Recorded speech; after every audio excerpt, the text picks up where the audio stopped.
The way that this episode came to be is fascinating to me. This young man, Mr. Spencer Johnson, is a go-getter. He was in Utah. He's in Lehi, Utah, doing door-to-door sales at the time, and he decides that he has a business idea that needs funded. He drives over to Alpine, Utah, home of multiple billionaires, a very wealthy part of town, and at the roundabout, he held up a cardboard sign about needing funding for his startup, kind of like a bum begging, and it got attention. Someone posted it on LinkedIn. I found that post and he was the guy that posted it was like, you got to admire the hustle. So I reached out to this young man. I said, hey, I do admire the hustle. I'd love to have you on my show, coach you up on your startup. And so this episode isn't about a founder that's gone and done amazing things yet. It's someone who's going to do big things. He has a bright future. You're going to love this episode with Mr. Spencer Johnson, who, by the way, has competed on a show for, of all things, virgins trying to find their first love. It's a reality TV show that's pretty new. We talk about it in the episode. Tune in. You're not going to you want to miss the rest of this one. Startups with Stu is a podcast for anyone living or wanting to live the startup life, either as a founder or a team member. Your host, Stuart Draper, was a 9-time Inc. 5000 honoree before age 40. This show dives deep into the exhilarating world of entrepreneurship with guests that are seeking advice from Stu for their startup or business owners that want to share their entrepreneurial journey.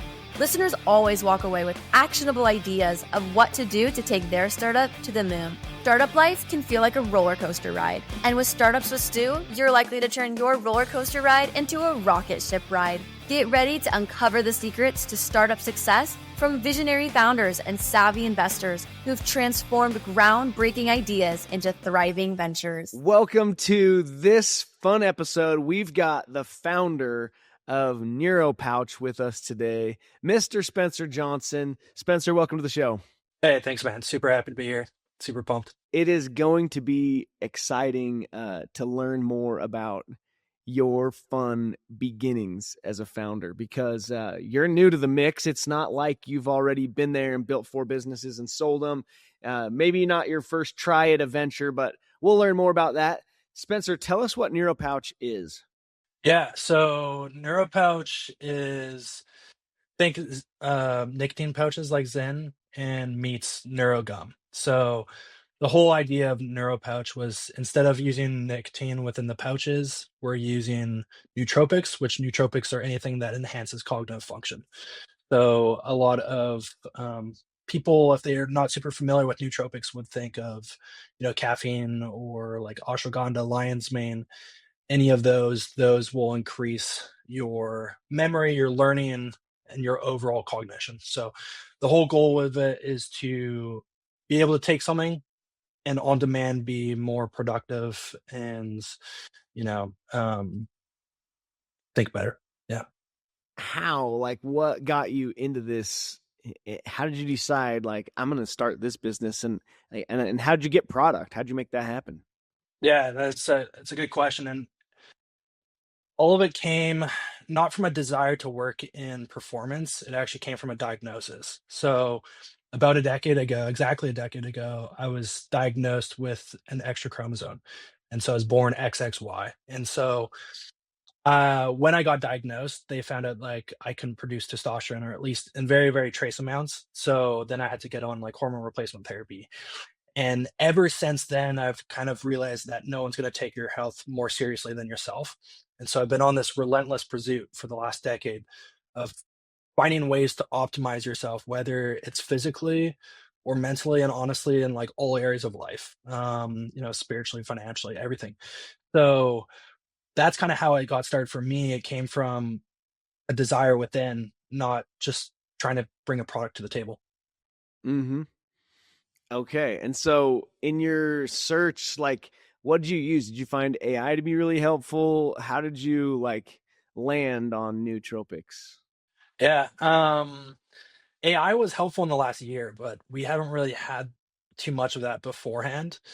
How I landed on it was just thousands of hours of of deep study. Probably the first person that got me interested in it was a YouTuber named Derek. His channel's More Plates, More Dates, and I started reading and I started listening to all of his podcasts, reading clinical research papers, and initially it felt like a initially it felt like a foreign language because you're hearing all this terminology and you're having to look up, like, pause the video and look up like what that means like every other second, and it just takes forever to go through a video.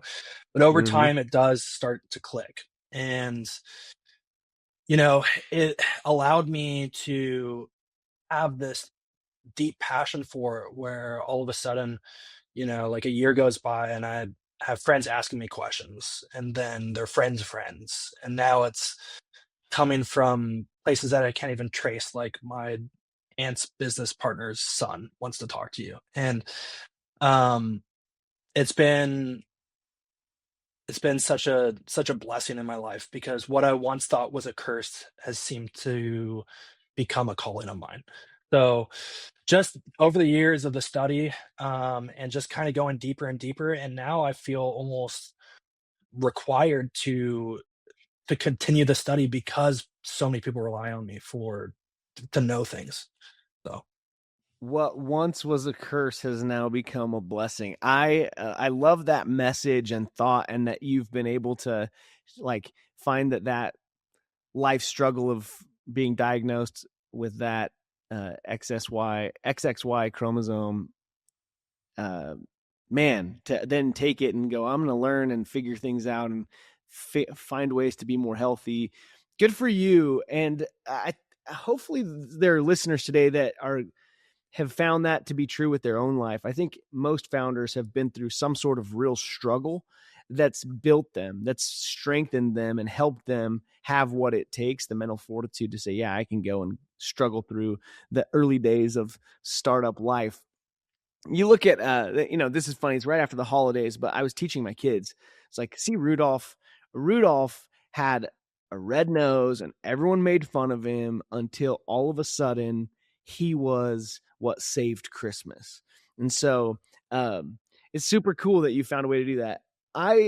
While we're, in this stage of talking about struggle, and before we get to, I want to do this episode a little different, where we talk about some of the hangups, what things you're working on figuring out, what's keeping you up at night, and hopefully I can answer some, give you some insights that might be helpful. But before we do that, I want to share with everyone a couple of things that I admired about Spencer.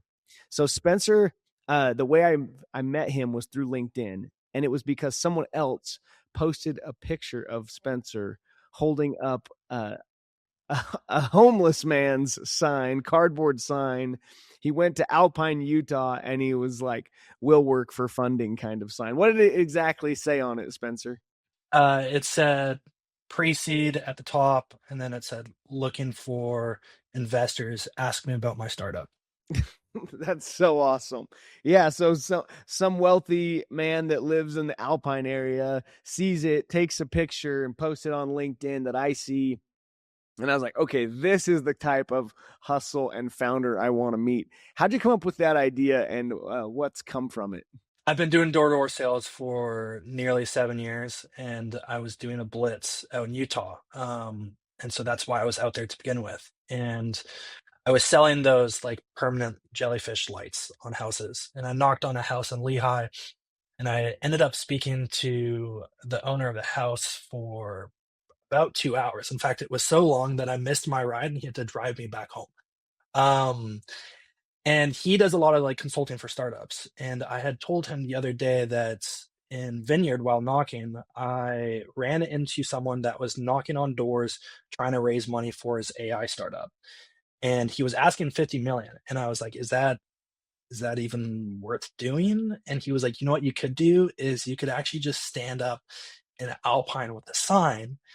And he's like, I bet you people would stop by. I was like, that's a great idea. He's like, you should do it. I was like, I'm going to do it. And so I did it. And I've had so much good come from it. So much good. I've had probably 5 or 6 different meetings with people. I actually did find an investor. We just secured it this last week. So that's been a huge blessing. Did it come And from one of the connections from that yeah, day? it did. Yeah. It came from Wow. the post on That's LinkedIn. so cool. Yeah. So cool. And yeah, I'm still having meetings with people, and I've had a couple people meet with me just to like plan out my vision and my thinking for it. I had a guy meet with me that I put together. I had like kind of he asked me if I had like a charter of values for the people that I'm willing to work with or want to work with. And I said no. I said, but I do have like a list that I put together for who I want to date and the type of girl that I would be interested in dating and marrying. And he was like, okay, great. Well, let's go through that together. And so we ended up going through like who I was interested in dating with him. And it was a little strange. Well, but then we pulled a lot of things out of it for, what I would put together for, different partners. And so I finished it. I sent it over to one of the partner that we just decided to join up with. I sent it over to him yesterday, and it's a value of charter of 5 different things. And so I've had a lot of I've been blessed a lot from a lot of different people just pouring into me, from people that I've found from that post. So it's it's a solid plan. Yeah. That's so awesome, man. I think one, it's super cool that you pulled that off, or that you were willing to try, and then that it led to a LinkedIn post, and then the LinkedIn post led to the right connections to where you're able to get an investor. And who knows, maybe I'll pull the trigger as well and join forces, which would also have come from that effort and the LinkedIn post. But with the fundraising efforts, what has been your hangups? What's been hard in making that happen so far? Yeah, so we were coming into the same problem over and over and over again. The problem is that people love the idea and they believe in the vision, but they want to try the product first, which makes sense because they want to see if it's actually going to do what I say that it's going to do. The problem with that is we needed funding to finish the product. We had initial product when we were manufacturing out of Iceland, and then we ended up switching to a domestic manufacturer out in Dallas, and their minimum order quantity was over 3 times what Iceland was. And so securing funding for that, it was just this constant loop of let me try product first. Well, okay, well, I need the funding in order for you to try product first. And it was over and over and over. And that was the biggest challenge for sure. But now that won't be a challenge moving forward. Why won't it be a challenge now? Because you got the first investor that was willing to take the bet without the trying it, or you just That's correct. figured out how to go get it? Yeah, we've had the first investor who's willing to front the cash without trying it first. Yeah. Let's go. Whoever that angel investor is, if you're able to shout them out, please do. But I want to hug them because taking a bet this early is hard. And if Spencer has pulled that off, it's because he has done a really good job of building a relationship of trust that he's going to go to work to make things happen with this money. And he's helped whoever that investor is feel like if I take this bet and do this, I'm going to get my money back. So good for you, man. How long have you known that investor? I connected with them. I mean, within the week posting of Travis posted me on LinkedIn with the sign. So give us Travis's name so people can go connect him on Travis LinkedIn. Cook. Travis on LinkedIn. Cook on LinkedIn. Okay. And what was Travis's business? Where was his big win? Travis has exited multiple different businesses. I believe he had a software company. Double check that for me. But I believe if he had a software company that he sold, he's actually headed to Bali right now for the next 3 months. Oh, good for him. Yeah. Yes. You guys. So you're telling me, Spencer, that in the last 3 months, you stood outside with a sign saying, I don't know if it was 3 months ago, 6 months ago. How long ago was it?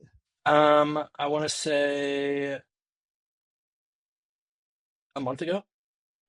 Okay, about a month ago, he stands outside with a cardboard sign like he's a homeless man, but in a wealthy community where there are a lot of people with the money that it takes to do angel investing, and gets someone to post. Then that person posts on LinkedIn, and all guys like me, guys like your first investor, see that post, and now you've raised the first money you need. What's the first check look like? Was it just enough for that first order? How much did you get? Yeah, it wasn't a lot, but it was enough that we needed Enough to get just to get going? the product going. Yeah. Awesome. Yeah. So you may be just 1 month away from everything you need financially to get going. So don't hesitate to do that grunt work, even the hard work, finding ways to stand out like Spencer did. So, speaking of standing out, I have what I like to call my toupee. This is my toupee, Spencer. I don't know if we talked about this last time we met, but this is my fake hair on the top of my head. Makes me feel and look a lot younger. And it's been fun to laugh at myself on my Instagram. At Draper Stew is my handle, or at Startups with Stu. There's probably a few videos in there on Instagram as well of me testing whether my toupee will stick. The Will It Stick videos have been fun to create. And it's been a way to have good, fun conversations, to personal brand, to make my wife still think I'm attractive, all that stuff. But in talking about that, Spencer had a shaved head. And I was like talking to him about the toupee. And he goes, dude, I've got a full head. I just shave it because of why. Tell us why, Spencer. Why are you shaving that head? Yeah. So I've had to let it grow back a little bit for my mom, but I don't do New Year's resolutions. I do them on my birthday every year, and I do them on my birthday because Ed Milet talks about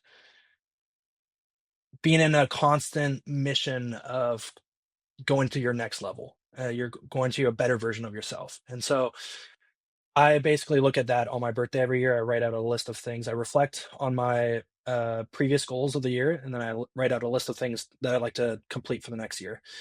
And I was like, the best way for me to have that daily reminder is to shave my head so that I can look Mm. myself in the mirror every single day and be reminded of why I did that. And so this year on my birthday, I went down to Orem and I shaved my head, and it was very cold. So you were living in Utah doing some sales trips, and that's when you decided it was time to shave the head, huh?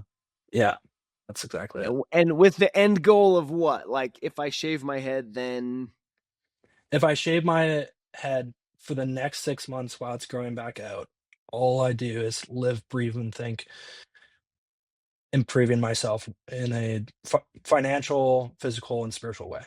super cool. So, talk about a way to give yourself some psychological and mental, like, constant reminder of your desire to be different. The monks do this, right? This is something that others do in other faiths and religions throughout the world to help them really forget about everything except their main focus and goals.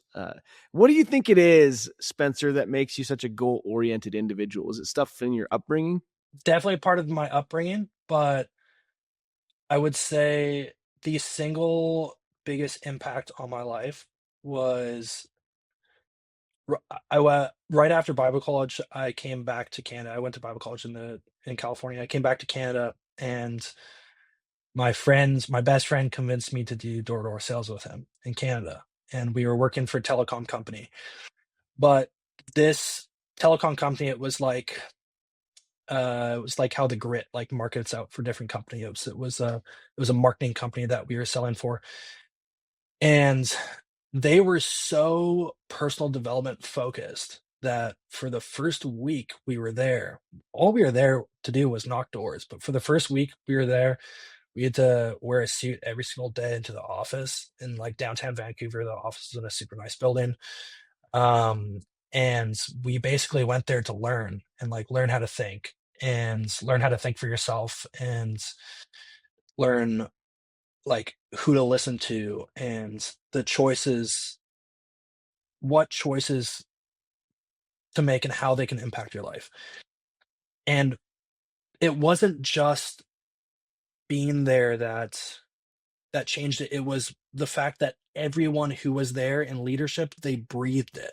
It wasn't just something that they told us to do. Everyone there was so driven by it that I just got super into it. I got super into personal development, reading books, trying to better myself. And frankly, when you are when life is hard, when everything is going hard, there's like two things that you can count on that you can still progress in. You can progress in the gym, which is a huge one. And the second one is you can always progress in yourself. You can always learn more. You can always have a better state of mind. You know, Alex Hormozy talks about how being able to have a good attitude about things when you have nothing really to have a good attitude about is like one of the most important gifts. And being able to better yourself in so many different ways and then see where you've come along the way is, I mean, it's like taking progress photos. Like it's addicting and it's awesome to watch like people change, even friends. So I would say that's kind of how I got into it initially. It was just kind of being surrounded by it and then watching myself change and then seeing other people change. Yeah, who you surround yourself with and what they're accomplishing in life will definitely motivate you to find ways to make sure you're elevating your own game. I like that. That's a good point you're making there. So, as far as what's next, and what things are keeping you up at night with your startup, how you're paying the bills in the meantime, talk to me a little bit about that and hit me with any questions you have. A lot of things keep me up at night. I would say shower thoughts, though. Shower thoughts are like your purest thoughts. No distractions. You're in the shower, and what you think about in the shower is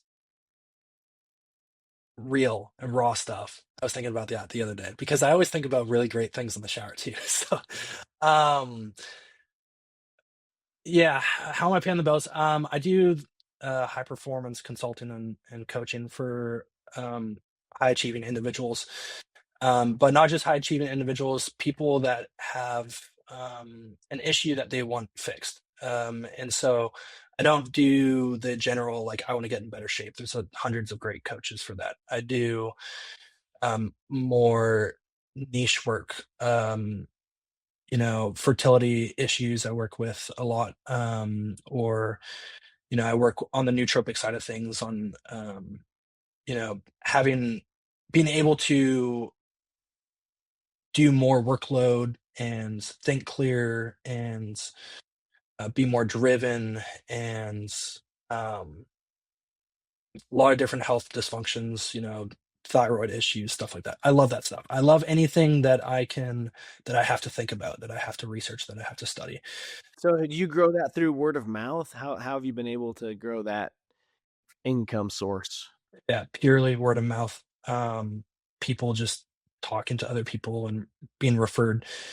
And it never started as I'm going to do this. It was, I'm a nerd and I'm reading for myself. And then people ask me questions and then people send me other people. And then it's like turned out into this thing where like, okay, now I've been working with SWAT. I've been working with FBI. I've been working with Navy SEALs. I've worked with NFL athletes, MLB athletes. I've worked with top CEOs of solar companies in Utah. I've worked with a wide range of like impressive individuals. And it's amazing to see that it turned out that way, but it just turned out through word of mouth. And so that's been the main source. Right now I am working a lot. There's a couple projects that I'm working on. And so with the amount of work that I'm doing on a weekly basis, when I came back to Canada for the holidays, I was in between leases. So I just figured I'd stay back here for a few months just so that, I mean, it's free rent and free food. My parents are rarely here because they're traveling. So I just figured I'd stay here and work and save on the bills and keep grinding on everything else. Yeah, dude, that's the grind it takes. That's the hustle it takes. I love hearing that it's coaching, not because I'm like this mega fan of coaching, but because of the freedom it gives you to still hustle on the grind that it takes. You have, when you're a founder, you need to be able to pay the bills while things get going. But you need to also be available to jump on the opportunities that arise. So if Spencer, if you were able to get to a place where you raised enough money that you could pay yourself a portion of the investor money as a salary, so you say, I don't need the income source of the coaching, but look, you may be able to do the coaching in such a way and with so little time that you're able to keep it as something that keeps you in the expert on nootropics space, which is important if you're running a business that's not doing, by the way, like, I don't know if it was confusing earlier, but Spencer is not in the game of selling nicotine. He has Neuro Pouch, a pouch that instead of having nicotine in it, like the chewing pouches Zyn sells, instead of that, it has nootropics, which allow your brain to have better focus, and they have other health benefits as well. But that's what Spencer's doing. And if he's going to jump on it, if he's going to go big with it, if he's going to be the next 5-hour energy that you find at every gas station when you go to check out, it's going to take a lot of hustle and grinding and a lot of time and energy. And he needs to be able to hop on a plane, get in a car, and jump into meetings when they arise, right? When the opportunities come. So coaching is a good way to do that, guys. Whatever you're doing to start your business, find a way to make sure that if the business can't pay the bills for a while, you have another way you're going to be able to take care of that. Because if not, they say 90% of businesses fail in the first 5 years.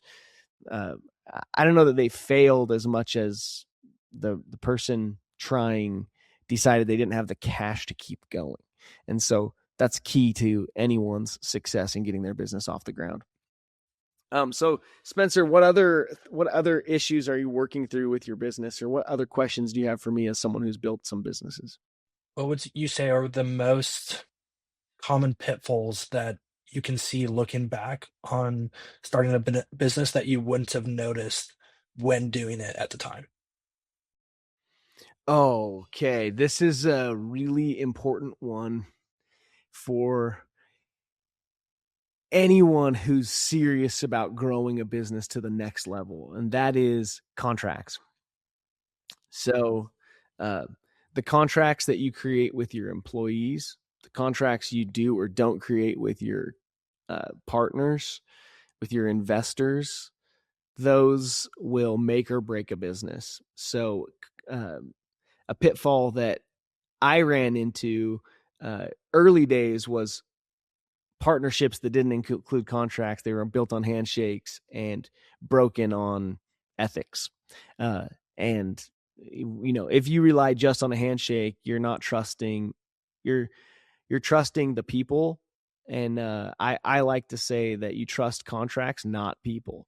It doesn't mean that someone isn't a good person if you make them sign a contract. It means that they're a good person and they're good enough to sign on a dotted line that is their word, and they're going to stick to it because they've put it in writing. Anyone that you have a handshake with, in their heart and in their mind, they may be fully different, on a different wavelength and page than you are as it relates to what they're committing to. And so getting it in writing makes them be such a good person that they're willing to put in writing exactly what they're going to do. And then they'll do it. So trust contracts, not people. And then another contract example that is another really important one. I always intended to have a contract with the first software engineers that I worked with for my second startup, Stukent. And we went to work with a first fast contract, 50-50 partners on the revenue generated from their software that we were going to sell. Well, we started selling the software and selling it really well. And I had made it clear up front, like, we're doing a fast 50-50 contract because it's just easy. We don't have to negotiate much. It's just split and shared. But we're going to have to renegotiate this if things take off. And so we went to work renegotiating a contract. I flew to Romania with one of my business partners and friends to meet with them in Romania, and they would not change. For them, the only fair deal was 50-50. But they were a team of 3, and I was trying to grow to a team of 30, and then a team of 100. And they were going to be able to stay a team of 3 while I grew the business to 100 people, growing and going and selling and supporting that software that they had built. To them, it was 50% or nothing. And so luckily, when I did that deal with them, and I spent this time in Romania hoping they would do a better deal with me, I got in the contract that we would agree on this deal for a period of 18 months. And I made it clear to them that if they wouldn't renegotiate, then in 18 months, we would no longer work with them. And I put in the contract that I would not copy them. I got with my attorney that helped me do this contract with them, and I said, okay, I can't sell all of this software to all of these professors if at the end of 18 months, I can't keep selling a new software that's not this software. How do I do that? And he said, well, if you use a different programming language and you build your own algorithm, then you should have no problem and you'll be able to sell what you built, and you won't be copying theirs, and you'll be just fine. So we did exactly that. It cost me dearly because I had to pay a software engineer for a year and a half to build it, while I still also had to pay 50% to the other guy in Romania. Anyway, so pitfalls, not getting contracts right. It will, you'll spend so much time, money, and energy buying a partner out that's not a fit. Like, don't do it. Don't make the mistake of not having a good operating agreement in place. How to get a good operating agreement in place? First version, ChatGPT. Review it like crazy. Answer all the questions the ChatGPT has for you about the relationship with your partner. And then go to work. By the way, it's funny. I say ChatGPT, dude, they have won the game of the branding, but I actually use Claude, and I love Claude AI. I think it's way better, especially when it comes to contract things and business planning. I think Claude wins, but anyways, contracts, man, you got to get them right. And then after you use the AI to help you build the first version of the contract, send it to an attorney, say, hey, please, I'd like to pay you to review this contract for me and give me any red flags.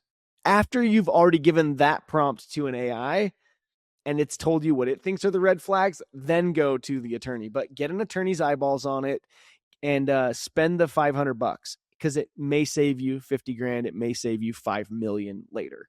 Like, it's that important. And you gotta do it. Don't take money from people without getting a contract with them. If you are doing that, it's because they have extreme trust in you.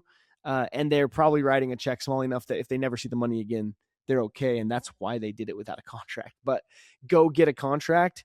It holds you and them accountable. It's the only way to go. So yeah, long answer, mega pitfall for so many founders. So that's why I bring it up and talk so long about it. Another pitfall, Spencer, that I have to warn you of: be 100% brutally honest with yourself. Founders are naturally optimistic people. We believe that everything's going to happen for our good and that everything's going to work out and that you have what it takes. You got God on your side and you're going to work hard and live right and you'll jump on the right opportunities and have the courage to do so. Everything's just going to work out. Well, I believe that that's true too. Like, that's my natural aim at life in general. But when things aren't going right, a lot of founders lie to themselves because they don't want to face the music of what's not working. And if you won't face the music of what's not working, then you can't work to solve for that problem that's at hand. You keep putting it on the shelf. it's on the shelf, but it's not gone. The problem's still there. And you can cover your eyes and go, oh, you can't see me anymore. No. You're still there. I still see you. And you still have a problem that all you did was put on the shelf. And you think that because it's on the shelf, it's going to go away somehow.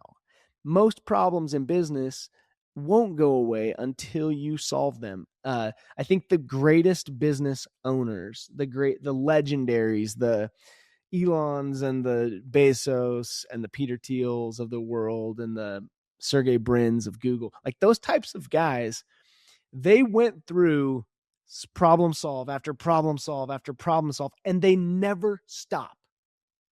They get to $1 billion and they're still like, where are the problems in our business? What do we got to fix?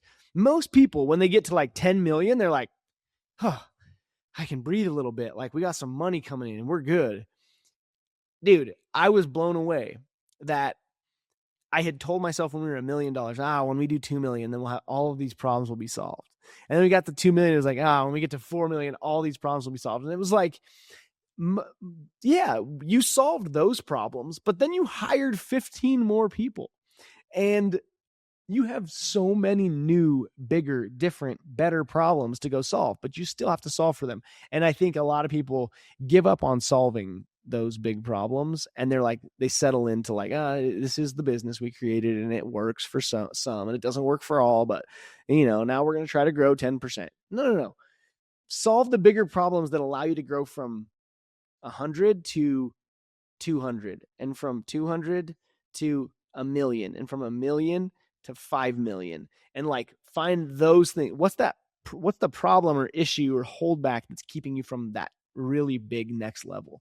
So I mean, I can't get over how often I've seen founders like get rose colored glasses and think that everything's just going to work out. It's all okay. Everything's okay. And it's like, no, you got problems, go solve them.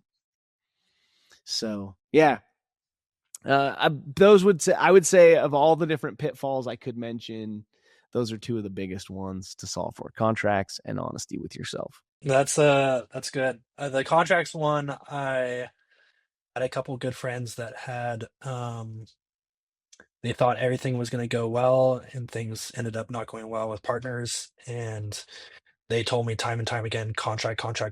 So it's ironic that you mentioned that, because that's exactly what I did. I spent like 80 hours. It was outrageous going through like ChatGPT, and then I put it through a lawyer GBT, and then after that I sent it to a business attorney and I said, can you please read through this for me? And then they did just that and they said it was good. So you're on it then. Good for you, man. Yeah, I like. And then also remember this: innovation doesn't just come from the contracts, or from the product. So you're thinking about when most people, when they think as a founder about innovation, they're like, oh, well, I have this innovative pouch and my pouch doesn't have nicotine in it. It has nootropics and it helps with focus. Okay, that's awesome. That is innovative. That's like a unique thing. The barriers to entry are great. It's hard to go make that. It's hard to get all the ingredients together and make all the stars align and get the money for the first order. You're solving for that. Now, how do you get contracts with your suppliers that will be beneficial for you in the long run of your business? Or how are you going to keep them from raising prices on you and you're stuck with them because you can't find another supplier in time? And whatever it may be, like, be thinking about how you can innovate with contracts, because I was really blessed to find good authors for my business. And we have contracts with them that are very beneficial for us as a business. And they don't burn the author. They just make the author do the work that we ask them to do and that they willingly sign up to do when they first start with us. But then later, they don't always want to do the work still, but they still want the royalties, right?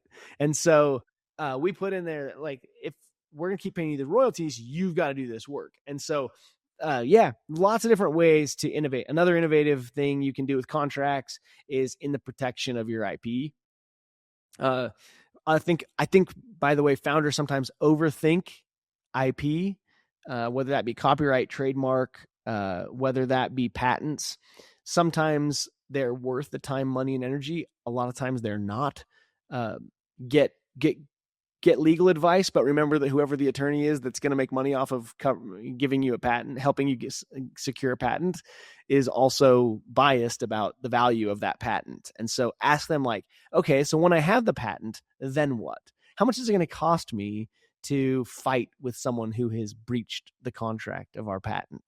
Like, that is very, very expensive. And usually people that secure patents never have the money to go and fight the battles to earn licensing agreements off of the patents that they've created. So, and others will find entirely different ways to do things, and your patent won't matter anyways because they innovated, and you're securing a patent gave them the creativity to go and do a different, better way anyway. So they can be a real struggle. And I think that's something to also watch out for, is that you don't overthink a patent. Always remember that your attorney's advice is helpful and good and wise to get, but not always what you as a founder should follow. You're their boss, and you get to tell them what you are or are not going to do. So yeah, dude, these are good questions you're asking. What else you got for me? Okay, aside from like social media and online, what do you think is the most effective way and cost effective way? Actually, what would you say is the most effective way to grow a business? I know that's vague. No, yeah, but like if you're saying aside from the social media and like the stuff that like so easily comes to mind for someone your age starting a business, email marketing done right, meaning you're still finding ways to get subscribers, and those subscribers are saying, yeah, hit me with emails. Like, if you do that and you do that right, the cost efficiencies of email marketing are still there. Like, it's so inexpensive to do it. You're in front of eyeballs. Until people don't need their email in order to like book a flight and have the confirmation email and stuff like that, like, email's never going to go away. We're going to need it. And you need it for everything, your bank account. Like, email is not going away. And so getting in inboxes, if you can find a way to do that, is very, very powerful. But picking up the phone still works. Going and talking in person matters more to people. They are more likely to do a deal with you, whether you've phone called them, emailed them, and had success with that. Getting the big contracts done often still means you're in person, looking them in the eyes and talking to them. So don't underestimate the power of that. And then besides the email marketing and just the grunt work of talking to people, building a team is the next best way you're going to grow your business, because you cannot scale yourself. You're busy with so many things, man, and you're good at sales. So it's going to be very natural for you got the fit 30 hats, and you're like, well, I'm good at sales, so I want to keep that one. But I'm not good at finance. I want to get rid of that one. I'm not good at legal. I need to get an attorney to review things, right? Well, I feel like I'm pretty good at marketing and sales. But you know, one of my first 2 of 3 hires were a marketing person and a sales rep. And then the third person was that software engineer, because I couldn't keep working with the guys in Romania. My 4th hire was a second sales rep. The reason I did that was because, 1, my marketer was good and he was generating some decent leads. But 2, I needed to learn whether my first sales guy was not that great or if the product wasn't that great. When you have 2 sales reps, you get to know if it's the product or if it's them. If both of them stink, it's probably something still wrong with your product market fit. But if one of them's good and one of them stinks, then you know it's not your product market fit, it's the sales rep. And so you fire the one that's not good, and then you go and try to find 3 more people like the one that's good. And if you're really wise, you're finding someone who helped build or helped sell for 5 Hour Energy, or who helped build for Zen. you find that person that's like knows how to get in the doors and has the contacts already in the space of selling that type of product to get shelf space in the convenience stores and the pharmacies, right? Like, to me, that person is really important, and don't want one, you want two. You want two to make sure you know whether it's product market fit or if it's the sales reps, one of the sales reps. So That's good. Haven't heard that I mean, before. Yeah. team, bro, team. Like, you have something like Neuro Pouch could be $1 billion business, right? It has that kind of potential, and it does not have that kind of potential with just you. It's going to take people. It may take only a few. You may be able to grow your business, and I think it's good. And like, for a lot of founders, by the way, they love to create jobs. So like, you'll find someone that's looking, and you're like, oh man, I'd love to add you to my team. I wish I had a role for you, kind of thing. And sometimes you'll want to create a role for people, but build the team that you need, that you have to have, not the team that you want to have, and stay wise in how much you're growing your payroll as it relates to how much you're growing your revenue of your business. But yeah, I think those are all really important things to be thinking about it at your stage. And so how much money you raise, make sure that you're budgeting with that raise. Say it's, oh, I need 250 grand. Okay. Is that going to cover the payroll of like 3 sales reps at 50 grand base plus their commission and, the web developer and social media marketer? Like, is that the team? Be thinking that way about your fundraise. And knowing that, like, dude, Neuro Pouch, it's gonna need some solid marketing and sales to get on shelves and get shelf space. Yeah, right now we have about 1,000 doors across 8 states. And we did patent it, actually. We used Zin's lead IP attorney, actually. So he took equity instead of paying him because we didn't have the money to pay him. And he patented our product. And he's ranked globally, like probably the top pouch patent attorney. So we were very, very blessed to have him on board. Yeah. When it comes to fundraising, do you think it's better to fundraise, bootstrap it and get away with what you can, or fundraise and basically take as much as you can? Because most businesses fail by running out of money, right? But taking as much as you can means giving away a lot more equity than you would have to later on. So which do you think is better? I think that this answer is really hard to get right for everyone. So what I say to you may not apply to others listening. What I would say to you is you have an opportunity.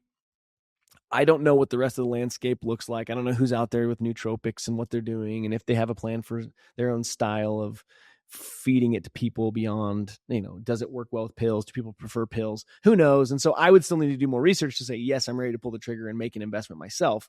But if I'm saying I'm not investing in you and I'm just telling you what I think is best for you as a founder, it's to put together a seed round at a small valuation where the early guys that take a bet on you before to help you buy your first product, like, that guy needs some good skin in the game. And you want to do that for him because he's so early. And then you want to get to as far as you feel like you can get without more money, knowing that if you take too long in that space and you don't get sales and you're sitting on product, the next investors looking go, he needs my money, but he hasn't been able to sell this product. It's just been sitting there. Like, that's not going to entice the next investors that you need at the next valuation that you're going to create for your business, right? So what I would do is say, okay, how much do I need to go gain traction? Dude, you said you got 1,000 doors already. That's phenomenal. You've gained some good traction. You're probably at the stage of saying, I don't need pre-seed. I need seed round. and I need to go get this team to go get me the next amount of traction, to go from what's it going to take to go from 1,000 doors to 10,000 doors? And what will that mean for revenues? Because doors might not matter. It might be that you're in 1,000 doors, but you're not making any money. If that's the case, then you got the wrong doors. It's a nice thing to say. It gives me some traction, but it's not moving the needle. Well, how's it going, by the way? Like with those 1,000 doors, they're pre-committed to what's coming? Yeah. Yeah. So they're pre-committed to what's coming. It was interesting because get those 1,000 doors, I thought it'd be a little bit harder. So in last January, I moved from Boise, Idaho to South Florida. And on my drive down, my business partner for Neuro Pouch, he lives in the UK, but there is an expo in Vegas. And so we ended up meeting up in Vegas. And I stayed out in Texas for a little bit with some friends and then made my way up. On that trip alone, I picked up about 500 retail distributors in about 2 hours of like actively trying. I thought to myself, this is way easier than knocking doors. And I don't expect it will be that easy moving forward, but I also don't think it would be that difficult. If you look at like Zyn as a whole, Zyn's different because it's a nicotine product, but they're in over 150,000 doors in the US alone. And 150,000 is a lot. I mean, that just shows what's possible. Like the capabilities of what you could do. So I think expanding into, 5,000 or 10,000, I don't think it's out of reach. It would definitely like require, a decent amount of effort, but I think it's like definitely doable. Yeah. Well, so anytime as a founder, you have what it takes to be the person that gives the effort you just described, just do it. Don't raise money, do that. Right. Especially if you're coaching and making money through coaching and you have a way to financially survive yourself, then in that case, do not raise money. But if you're like, no, like I know that to go from 1,000 doors to 10,000 doors, I'm going to need 4 reps and they're going to be on the road in 4 territories and I'm going to have to fly them places and they won't be commission only. It's going to require some base. Like, okay, calculate what that is and then go with that plan to other investors and say, hey, I got this much money. I bought this much product. I got 1,000 doors. That was 2025. In 2026, I need this team and this team and this team member to be able to do this in 2026. And if you can tell them this means 10 times what you are right now, like you're not going to have a hard time getting someone to give you the money to go and do that. I don't think. So it's a matter of speed. If speed matters, then maybe you want to raise some money to be able to go faster. But if you can hold on to the equity for longer, the more you're holding, the better. Right. So I think hopefully overall, the way that I'm helping you thought process this and think about it helps every listener, because I think every listener should be going through a similar thought process and deciding for themselves when the time is right. And as far as people that you choose to bring on, like as partners, you mentioned earlier, well, everyone should able to be like brutally honest with themselves. But when bringing in partners, they need to align more than that, right? And they need to align in more than just the business side of things, but also in how much should they actually care about the product? And good is question. it hurtful if they don't?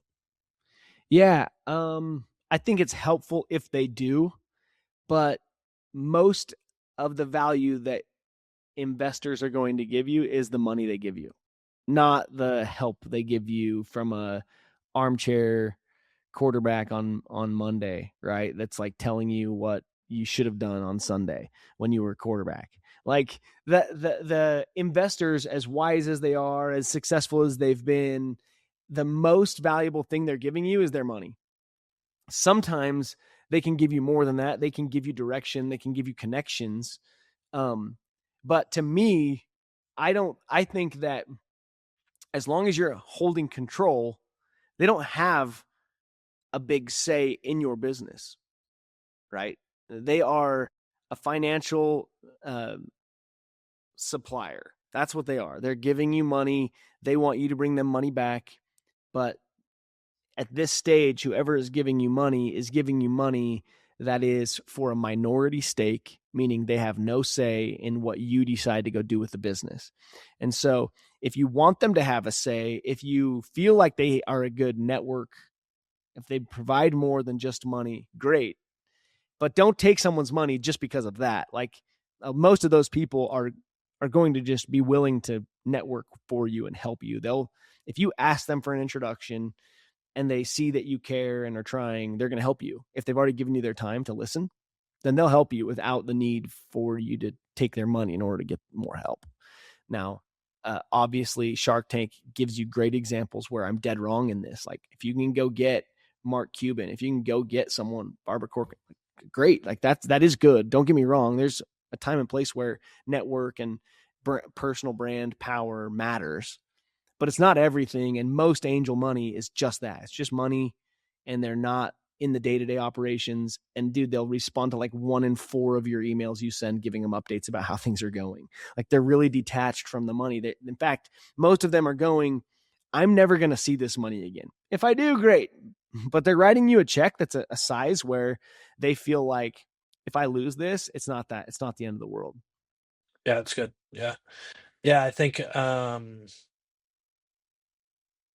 being concerned with who's giving you the money or where you're getting it from has probably taken up too much thought rather than it just being a financial means and leaving it as that, at least for like minority equity. Yeah. I mean, look, if you go to a bank and get a loan, do you know the CEO? Do you know if he cares about nootropics? Like, no, it's just financial mechanism for your business. Yeah. And so, it doesn't mean that it's not good to have easy people that you're going to like and get along with, and they're not going to be pains in the butt. And they are, you have to make sure that they are knowing this is a long-term investment with no short-term rewards and no dividends. It's going to be when you liquidate someday and sell the company. Like they need to know that that's the potential investment they're making and that they might lose everything. And they have to be accredited investors. Like all that stuff's important. But like if they care deeply about, education, in my case, I didn't really that didn't matter to me. I think it was helpful that some of them did, but for the most part, these people for 7 years had kissed their 50 grand, their 100 grand goodbye. And then they were really happy when it was a 7-figure paycheck that came back to them. Right. But they just enjoyed getting my positive emails and updates, but that was it. Like they just were detached from the day to day, and that's how they wanted to be. And so anyway, Mr. Spencer Johnson, you are going places. Funny side note about Spencer, you guys, he was recently featured on a really cool show. You got to go check out the show, by the creators of Love Island. It's called, Spencer, give me the name again. Called Are You My First? Are You My First? And you can go check it out on what? Hulu and Disney Plus.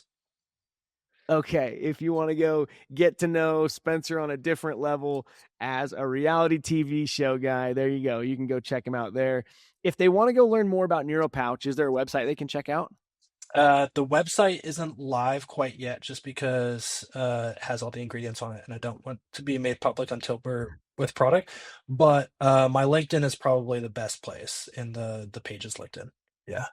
Okay, so go search up Spencer Johnson on LinkedIn, and you will find this up-and-coming founder that is on to something massive. Wish you the very best, Spencer. Thanks for coming on the show today.